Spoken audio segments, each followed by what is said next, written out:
Welcome back to BI Artillery, and in today's video we're going to learn how to connect Databricks to Power BI. And I am going to start a series where we would connect Power BI with Databricks, and we would go through every features of Databricks where we can utilize Power BI as a reporting tool with Databricks as a data source. Now, first we would go to Databricks. There are three ways to connect Databricks to Power BI. The first one is you go to your SQL warehouse, and then you would see a SQL Server Starter warehouse. And then if you click on the SQL warehouse, you go to connection details, and you have to just copy the server and host name here, and then the HTTP path here.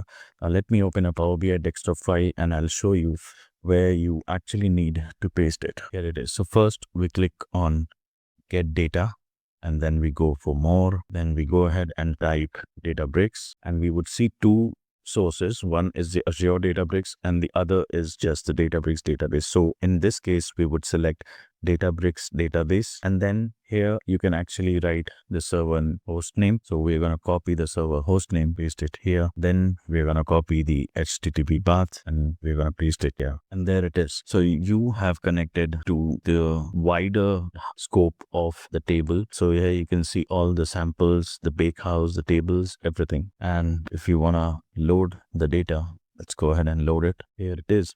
So I've loaded the customer table over here, and as you can see, it's loaded fine. We have around 7.5 million rows of data. Now, the second way of connecting Databricks. So all you have to do is go to Marketplace, and here where you see search for products, right?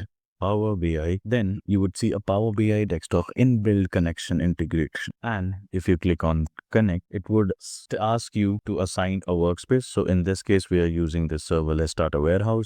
And if you download this connection file, it's going to download a Power BI desktop data source connection file with an inbuilt Databricks connection already integrated in it. Let's open the Power BI file. That's it. So it was an inbuilt connection setup, and you can similarly just go through your samples and the workspace. Let's go ahead and see the third option. Now, the third option is basically a pretty simple one. Now, if you don't want to connect the whole ecosystem of warehouses in Databricks, so you can go to catalog and you can go to your any sample database. For example, if I need to import this customer table, I would just go in this table, customers, and then I have this option as open in Power BI desktop. If you gonna expand this button, you would see different options. In our case, we would use Power BI desktop. So as soon as you click in the Power BI desktop, it would download the inbuilt connection file again, but this time just with respect to this table. So that is how you connect Power BI with Databricks.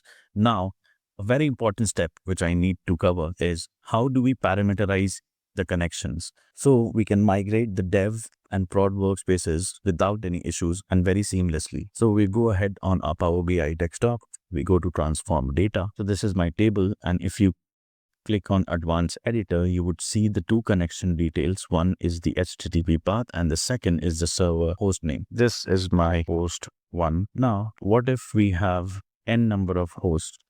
In this case, let's just use this host name only.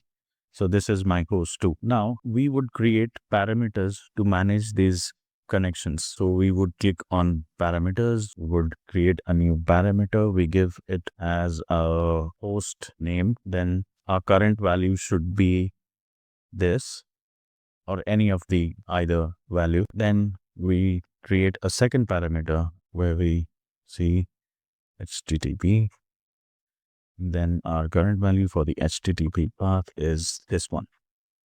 So right now we have our two parameters. Now we go ahead to the advanced editor and we insert parameters with this. So this was our host name. So we're going to type host name in this, and this was our HTTP parameter.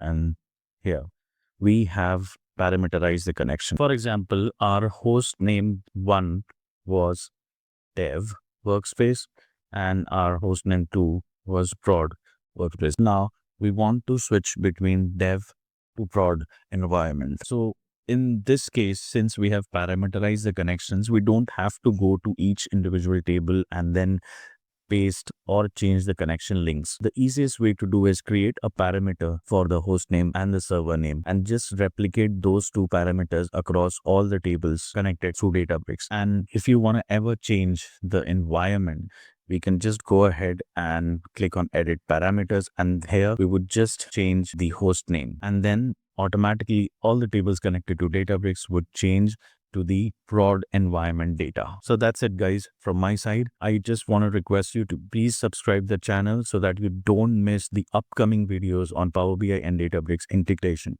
because I'm going to put that into a complete whole series. See you in the next video. Have a good day. Bye.